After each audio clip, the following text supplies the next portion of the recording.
gentlemen, pray with me, please. Lord, we thank you for this beautiful day as we honor our veterans and this beautiful memorial built in their honor. We thank you, Lord, for the founders and developers of this memorial, patriots all, as we recognize them for their efforts to make this memorial a reality. Lord, we most of all praise our veterans that have provided us, our nation, our freedoms and liberties with their service, and many the full measure of service with their lives. Just as you called on Isaiah, Lord, by asking, whom shall I send and who will go for us? And Isaiah answered, here I am, Lord, send me. And so it is with our veterans when they were called, always answering, here I am, send me. And as we're so thankful for our veterans' service and sacrifice, we also use your words, Lord, well done, good and faithful servant, our veterans.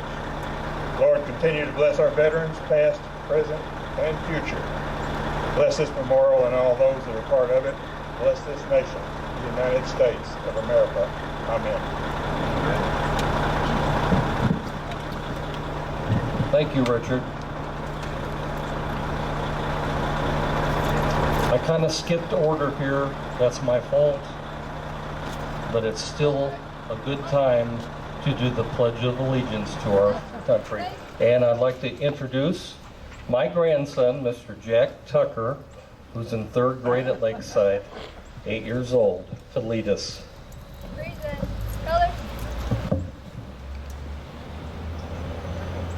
I pledge allegiance to the flag of the United States of America, to the republic for which it stands, one nation, under God, indivisible, with liberty and justice for all. Harry, colors. Right, face. Forward, march.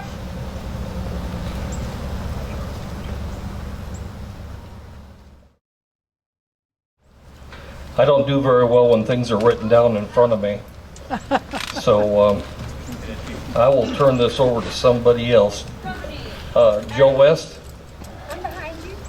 please come to the mic. I'm behind you all the way, Tom. Thank you for coming. Please sit down and make yourself comfortable. By privilege, I'm the chairman of this committee. It's a working committee, and we work very hard for you to enjoy what you see today. I want to recognize Bruce Cozart, who's here. Thank you. County Judge. Where are you, Judge? I'm right here. Thank you. So if you need anything, you know where they are, so you can, approach them after we're through. The distillery is just at the end of Broadway. They're a restaurant, they're a bar, and an event center, and they've invited all of us, and if it starts raining, that's where we're all going to go at the end of this block, and so they would like to pay tribute to the veterans. And it's my privilege today to introduce Bill Burrow, who is our city manager. He works for you and with you to make this a better community. He came up through the ranks and he got this job because it's obvious that he cares. Bill Burrow.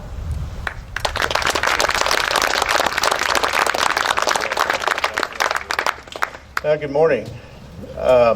When the committee asked me to say a few words, this area that we're at, our Garland County Veterans Memorial, our park, it's really been a true labor of love and respect by so many people. It's been a pleasure for me to be able to work with this committee as we've added some of the things that you see here at the park. I grew up in a time that I did not have to serve in the military and didn't serve, but I certainly have a undying respect for those that did. I think the statement that all gave some and some gave all is a testament to why we're here today in this memorial.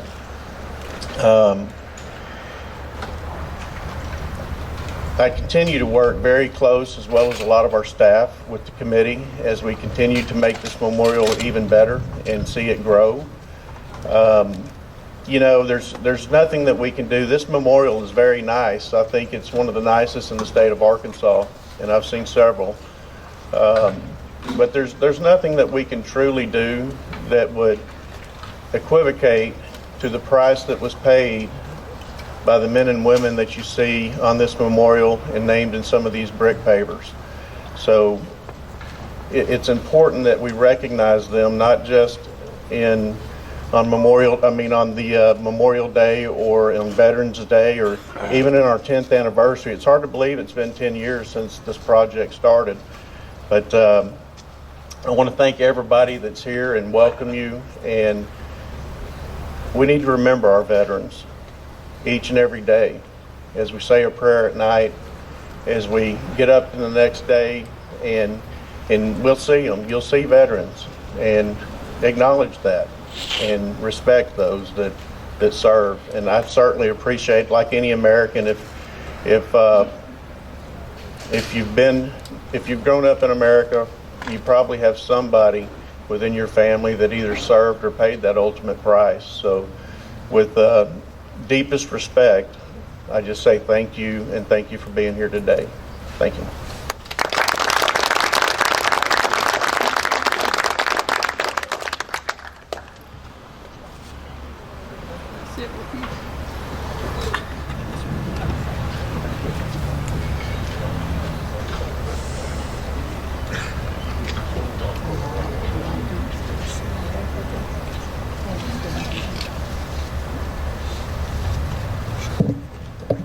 My name's Tom Wilkins, and I got talked into giving the history of the Veterans Memorial, Garland County Veterans Memorial here. And I thought this was going to be simple, but there really isn't anything simple in life. This goes back far before the Dick and I got involved with it.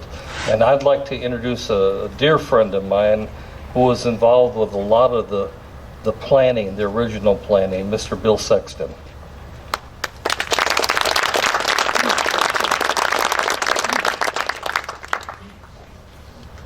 Well, first of all, Tom asked me to be brief, so I'm going to try to do that. My wife and I, 20 years ago now, went to Illinois to visit with my father, and a friend of mine who was, we went into the military originally together, asked me if I'd seen the memorial in our county that they had built. And so my wife and I drove to the memorial, and it was amazing. On one side of the memorial, they had all of the people that had been inducted, either drafted or enlisted into the military. And on the other side of the memorial, they had a great memorial of those that didn't make it back from the various wars. And it was an amazing feeling to see your name on that wall and to know that you were part of that. And so we came back, and we were already doing a little bit with the Veterans Day Parade. We were about 2 years old, I think, at the time. And we got together with a committee, and Mr. Walt Thrasher, who is right here in the front, he was on that original committee. I believe everyone else, no, Ken Johnson was another that was on there. But we got together that one night, and Richard Ennis is a good friend, and he's passed. Richard said, well, we have to have a bank account before we can start this thing. So Richard put $100 out. Walt came forward, put $100 up.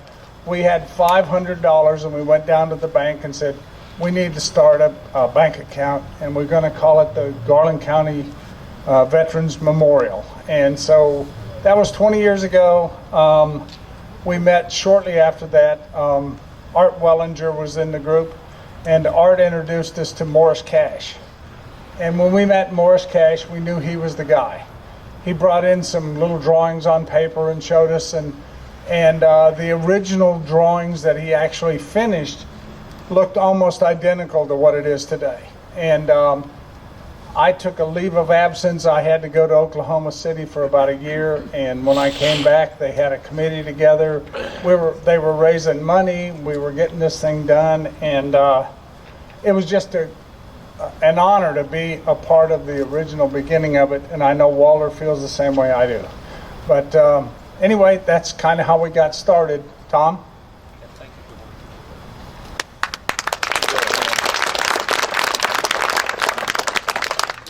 Without these folks, this place, the idea never would have started.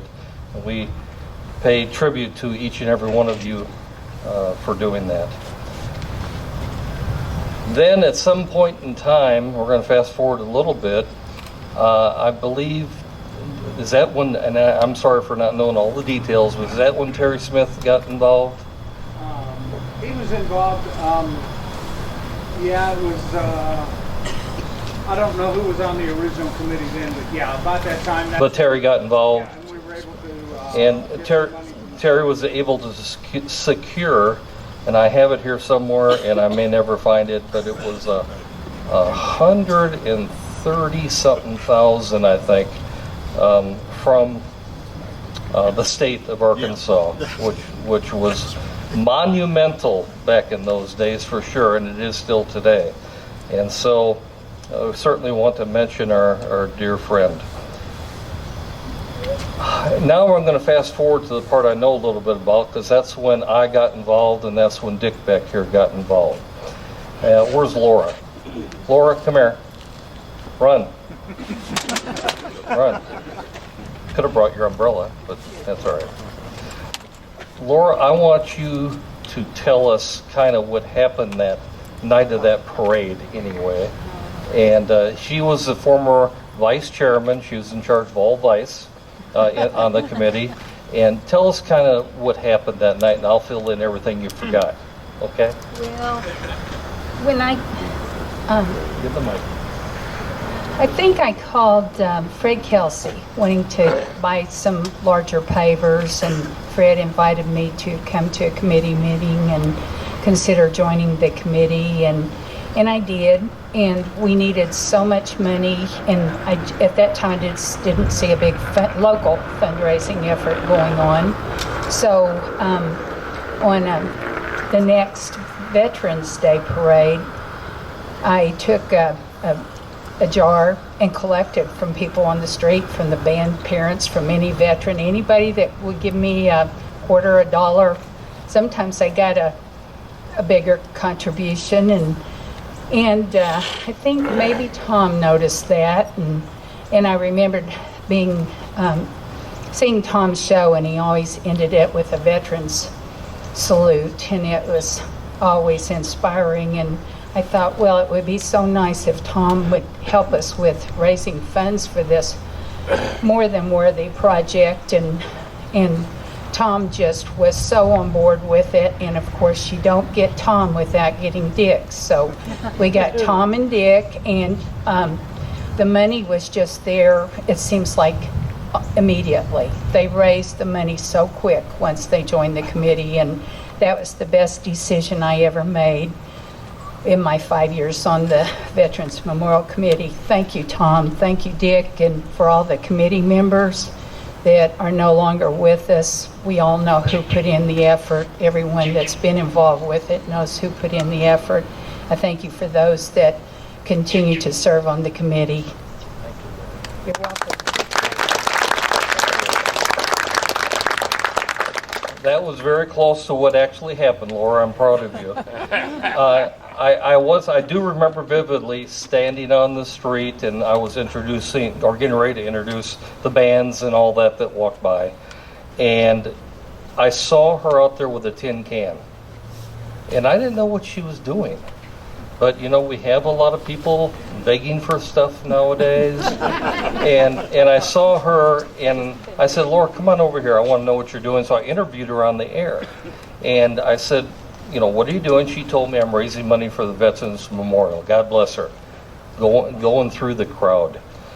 And she looked at me and she says, how about if you get involved, Tom? And I said, okay, you could be our fundraising chairman. And I immediately walked over after the parade and talked to Dick, and I said, you're the co-chairman of the fundraising committee. He says, absolutely, we'll do it. And that was kind of the start of everything, and I'll never forget that.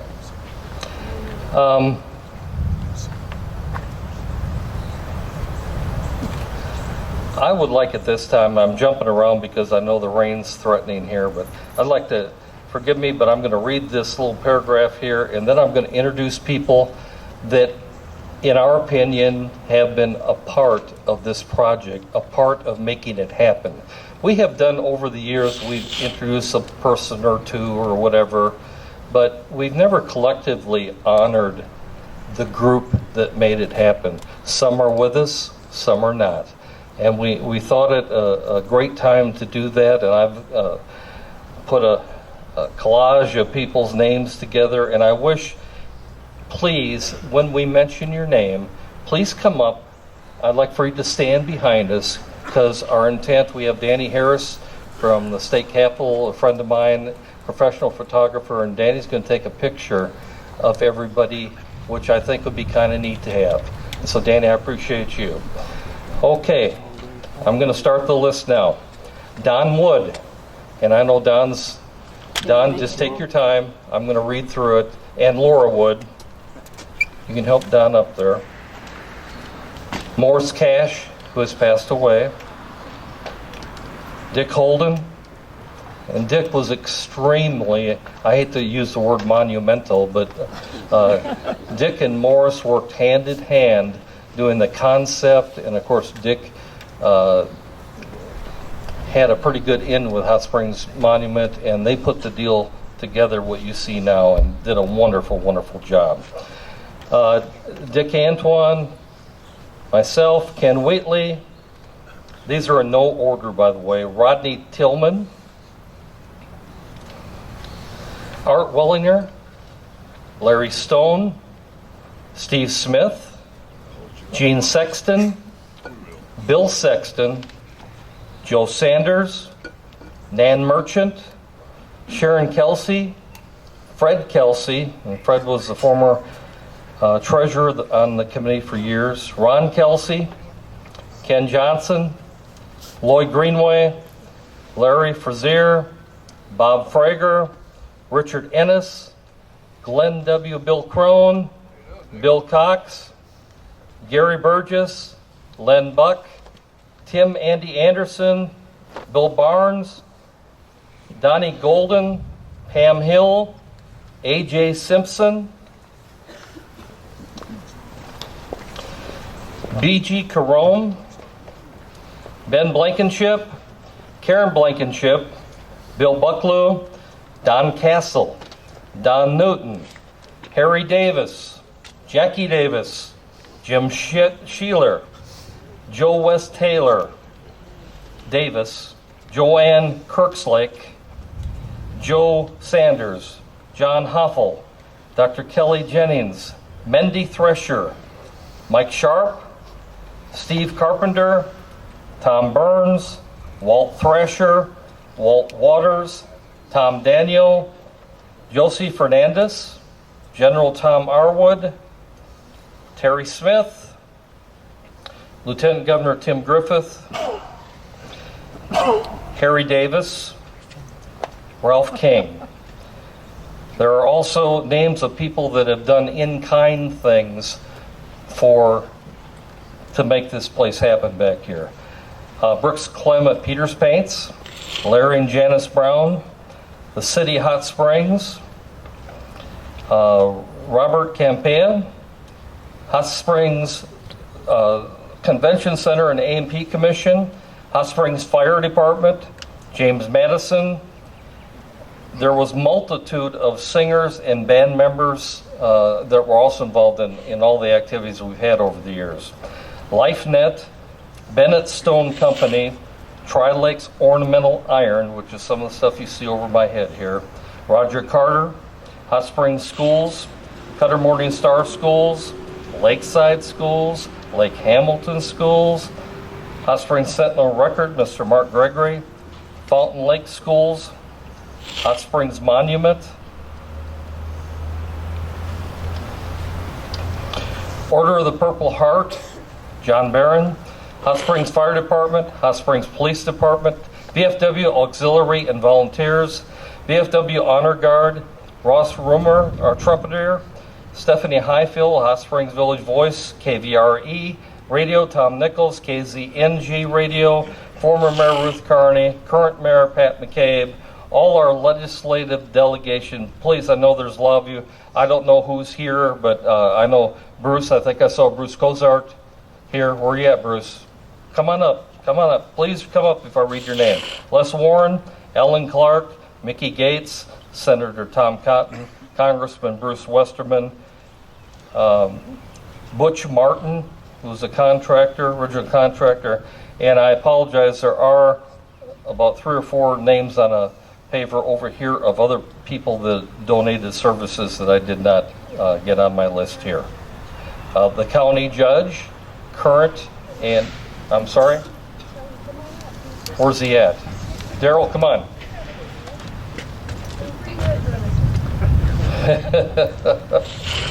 This mic's hot, Joe, so he's... Sorry. Yeah. If I have missed any names in this, it wasn't done on purpose, and I invite you to please come up and be part of this picture. This probably isn't going to happen again.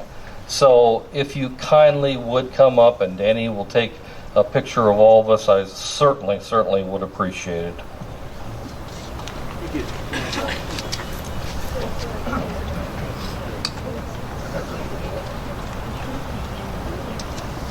Some of y'all in back, Come around where you can be seen, guys. Where's Dick?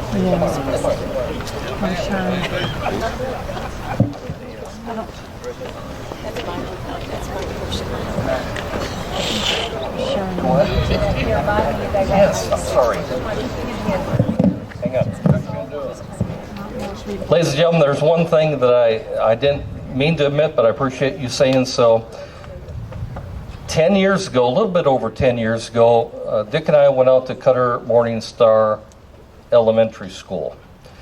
And who was principal back in those days? Miss Anderson, yes. She looked a lot different then. Now you're like, what are you now? Superintendent. Superintendent. Okay, we'll be nice to her. Okay, go stand over there. And anywhere, I invited her, we went back and I invited her to get what was then the 4th graders, that this is partial part of the class. Come on guys, you can parade out here for a second so they can see, because this is important. We talk about, a lot of us are getting older, and the younger generation, we don't see a lot of young people out here except for the ones we coerced into coming. And I want to pay special recognition. Y'all just come out here for a second. These young men and women we came up with a slogan called "It Just Makes Sense," and it made sense when we came up with it. But we didn't realize that this group here, was going to go out and raise over $3,000 in pennies.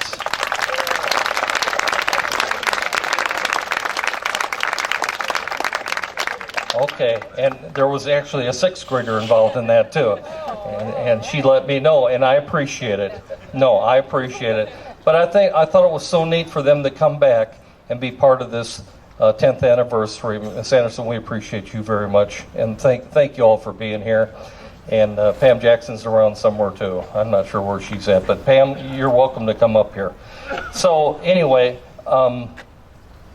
Robert, I don't know where my sound man is. Okay, could you kill this mic so it doesn't feed back here for just a second?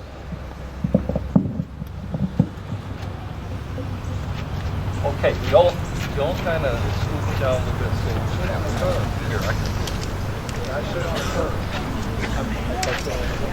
All right, everyone look at me. If you can't see my camera, kind of get to where you can get behind somebody where you can see me here. So I can see everybody's face. The gentleman in the white hat, could you scoot over a little bit this way? Yes. There we go. You're good right there. Everybody squeeze there. All right, everyone looking right here. Give me good smiles. Ready? On 3. 1, 2, 3. Once again. 1, 2, 3. All right. All right. Somebody else want to grab one? Okay, Robert.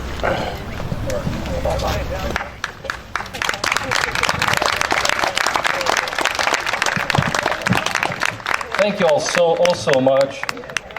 All these folks had something to do with what you see back here.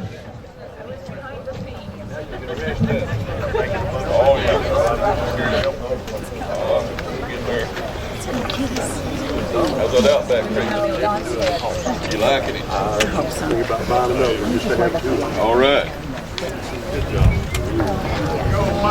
Now, for all the folks out there that came up here and got their picture taken, I'll be selling those for $300 a picture, and we'll, well, maybe not quite that much, but anyway, is it getting close? Okay, I'll hurry, I'm sorry. All right, hang on. I've already skipped some things. Okay, Richard, let's go forward to the presentation of our guest speaker. This is Mr. Richard Greene. Thank you, Tom. Appreciate it. Ladies and gentlemen, before I introduce General Penn, allow me to introduce another very, very special guest, the senior ranking enlisted member of our Arkansas National Guard, General Penn's battle buddy and my friend, Senior Leader Command Sergeant Major Steve Vesey.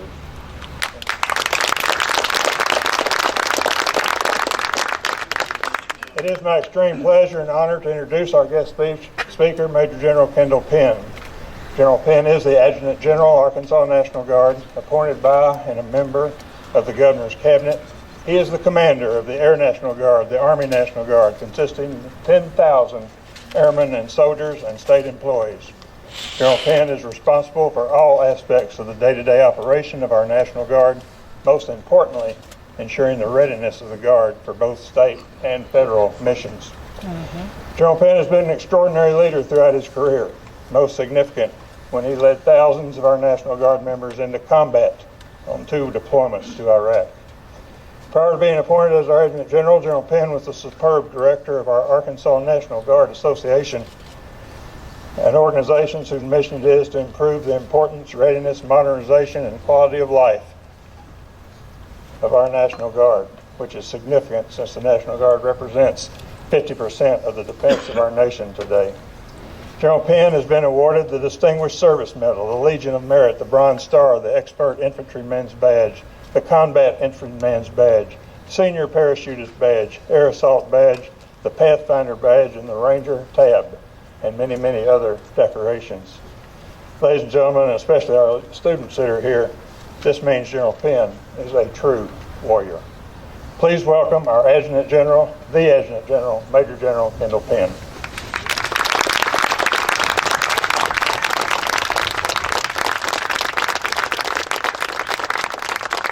Thank you very much. And good morning. I want to say thank you to the City of Hot Springs, Chief Greene, for all of our elected officials here that came out today, and particularly for all the young people that are here. You know, it's fitting that we hold this ceremony so close to the month of November. November, as you all know, is the month in which the United States recognizes Veterans Day, which comes on November 11th. The day set aside to honor those who have served in the defense of our nation. It's the day that we set aside to abide by our promise to always remember, and always remember their service, and for many for their sacrifice. Now, I'd like to focus my comments this morning on just exactly what it means to always remember, or to never forget. And you'll see those phrases around this memorial here today if you walk around and look at some of the various inscriptions. Now, if you think about it, always and never, those are pretty long periods of time. And before I became aware of just how big a responsibility it was, I had a pretty naive view of what that entailed. Now, if you'd come up to me a few years ago and asked me what it meant to be always remembered, I would start thinking about how I want to be remembered. All the traits that I recognize in myself and that my friends and family all recognize and hold dear, or maybe not so dear. And if you ask my children, they'd tell you that I love science fiction books and watching scary movies. Or if you ask my mom, she'd tell you I love cornbread. My friends, they'd remember that I hate standing in lines and that I'm the better driver on the highway at any given time. We all think of those traits that would make us, that give our lives a little bit of context and make us the person that we are to our loved ones. Now, I'm a Saline County native, just grew up just up the road here, right at the Highway 70 exit. And as I was preparing my thoughts for today, I stopped by the Saline County Courthouse. there in downtown Benton. If you've ever been on the Saline County Courthouse on the southeast corner of the lawn, there is a monument there that has a series of inscriptions on it for all of the folks from Saline County who have passed and died in all of the wars that the nation has been involved in. Now, my family moved to Saline County in the mid-1920s, and I've got a pretty large extended family there, and we know lots of folks throughout the county. And there's over 112 names inscribed on that monument. And it's kind of stand to reason that with as many people as we know, that I would know some of the folks on that monument. But the fact of the matter is that while I recognize several family names, I didn't recognize anybody as a direct acquaintance. I didn't know anybody in the way that I would like to be known and remembered. And I suspect that if you look back at some of those earlier names from World War I, World War II, and maybe even Korea, there's probably family members out there that don't even know those as direct acquaintances. They just know them from the stories that have been told about them, or collective memories that the family may have. And the fact is that what made many of those service members unique and real have just been lost in the midst of time. And you could even go so far as to say that they've been forgotten as individuals. Now, that's not a terrible thing. That's just the nature of the world. We all are going to someday, unless we grow up to be a General MacArthur or a General Darby or someone of that stature, we're all eventually going to be forgotten. So what do we mean as a society when we say we'll never forget? How do we live up to that promise? So I'd like to offer 3 quick suggestions, and certainly there are many more ideas out there that might be put forward. But let me offer just a couple. So first, we show our remembrance of and honor of those who've served by being respectful and mindful of those that are still here among us, particularly the veterans in the group, particularly and not just the veterans, but also the family members of those who have passed away. There's a lot of programs out there that provide remembrance. Lots of federal programs, lots of state programs, lots of departments of government that do that kind of thing. But what I'm talking about is not what the government does, but what we do as individuals, what we do as a community. It can be as simple as inviting them to church, or offering to take care of simple chores if they're disabled. It can be as simple as inviting them to social events. It can be as simple as inviting or asking them to take a position in your company, to offer them employment. And all the time that we do that, we recognize the service of the service member and their families. Second, I'd offer that we should continue to teach our children to value the service to state and nation, and recognize the occasional need for sacrifice. To appreciate and be thankful for those who've sacrificed. And we do that through programs such as this program today. We do it through programs such as those offered by the American Legion, the Veteran of Foreign Wars, and other veteran service organizations. We do it through participation in high school civics and history classes. And the outcome is that we should teach our children the American value system that recognizes the essential need to sometimes put the good of the country above our own personal welfare. And finally, we should always stay strong as a nation. As you look back across our history, after almost every major war that we fought, we decided that we no longer needed to spend as much money on the military as we had previously done. And so after that previous war, we'd look for a peace dividend and start reducing spending levels to the point that it emboldened our adversaries to the point that they felt capable of challenging vital national interest, resulting in committing our military to combat operations once again. It reminds me of an old saying that I found in a book about the Korean War. It was written by a man named T.H. Fehrenbach. He said, "You can fly over a country forever, you can bomb it, you can atomize it, you can pulverize it and wipe it clean of life. But if you desire to defend it and to protect it and to keep it for civilization, you got to do this on the ground. You got to do it the same way the Roman legions did, by putting your young men into the mud."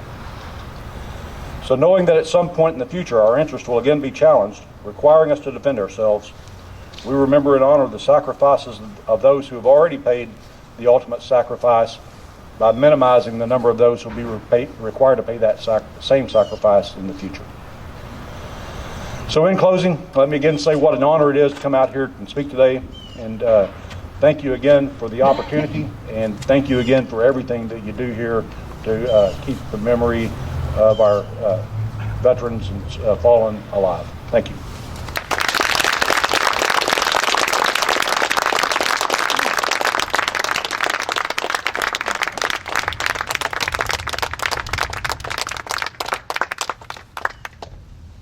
I'd like to introduce my co-fundraising chairman, Mr. Dick Antoine.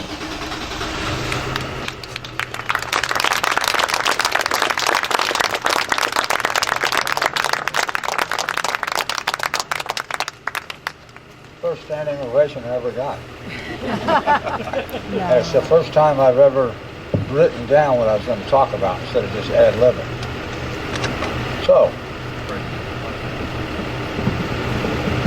hello, can you hear me? I'm going to talk about the fallen heroes memorial that we have over here. The city was contacted by Greg Martin from Sarasota, Florida, about building a statue for Veterans Memorial. When the city commitment did not come through, he came to the Veterans Committee. At that time, Tom Wilkins and I were contacted to help raise money to have the fallen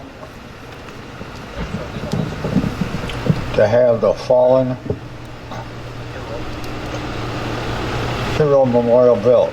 We started a campaign. It was called It Just Makes Sense. To fund the memorial, we were adopted by one group, Cutter Morning Star, which you heard, that raised over $3,000 in less than a month. One of the first things that we did was contact the Browns because we wanted their blessing to use Adam Brown's likeness as an example of our fallen heroes. They gave us full support, and to make sure it was done right, Mrs. Brown traveled to Sarasota, Florida, to look at the statue to make sure that it represents Adam's likeness. The goal was how to raise $60,000. Well, it was 100 and some odd thousand. We talked it down a little bit. That led us to have a fundraiser at First Baptist Church, in which Tom was able to bring two of his friends from Branson, Susan McIntyre, a talented Christian singer and sister of Reba McIntyre, and Tony Orlando of the Tie Yellow Ribbon fame. To headline the fundraiser, the night of the event, over 800 people filled the church, and we were able to raise $20,000 at the 60. But what the crowd or the committee did not know was we had found a grant, I don't know if the grant produced it or not,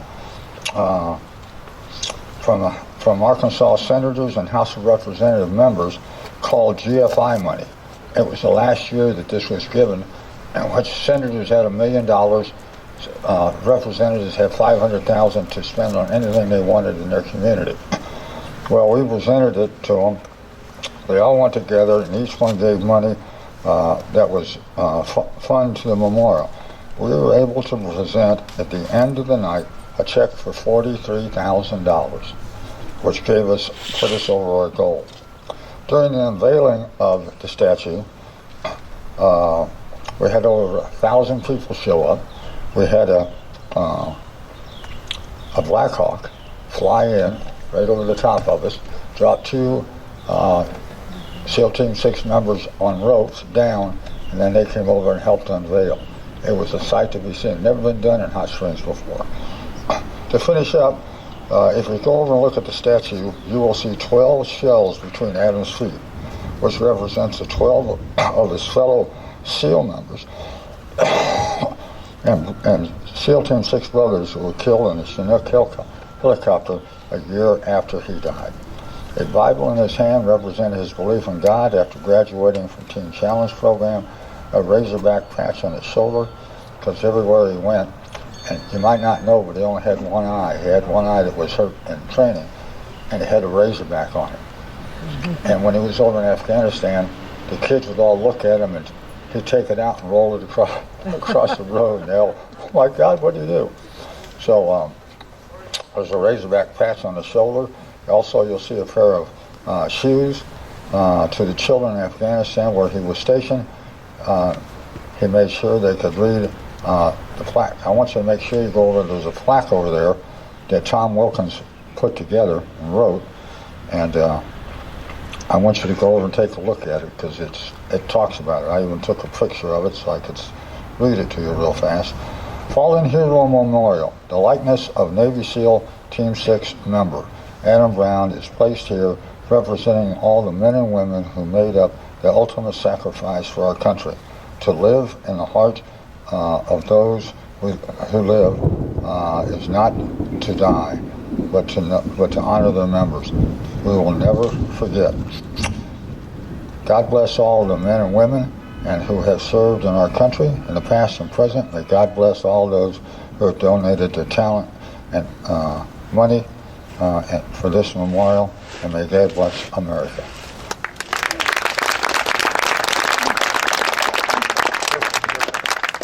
Somewhere behind me is Mr. Ross Rumor, and Ross has every year, I think, played taps, and I've asked him to do it one more time in honor of all the fallen heroes.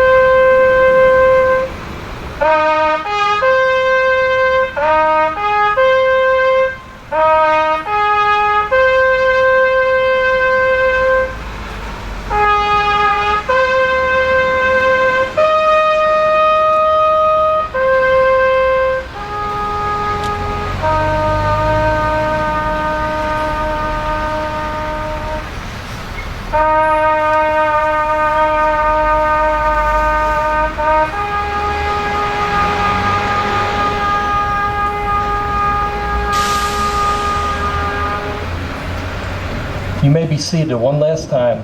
I want to thank God for holding off this rain. Isn't that great? And back here somewhere it says, "In God we trust," and we'll always be grateful for Him for everything that everybody's gone through. We're going to end it. Steve Spakes, the director of Fun City Chorus, with "America the Beautiful," and we appreciate it if you'd sing along.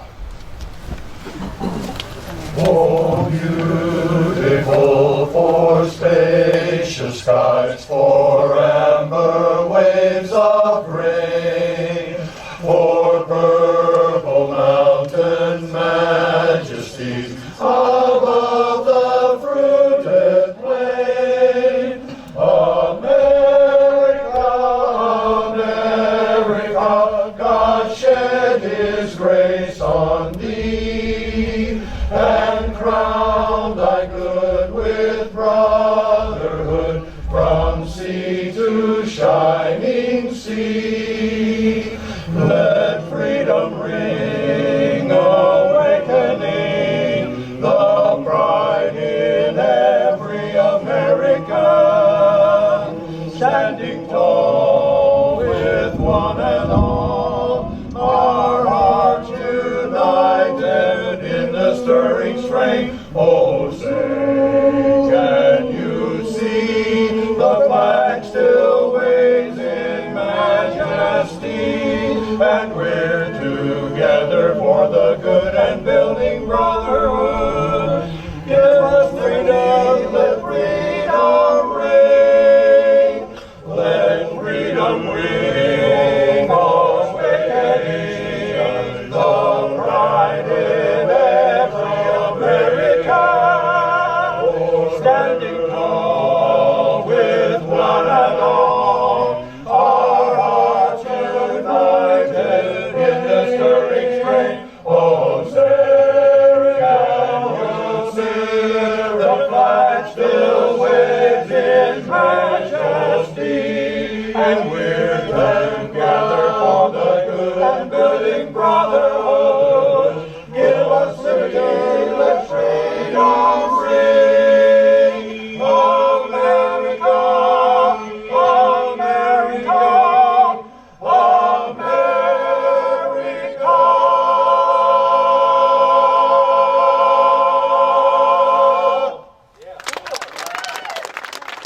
Thank you, Fun City Chorus.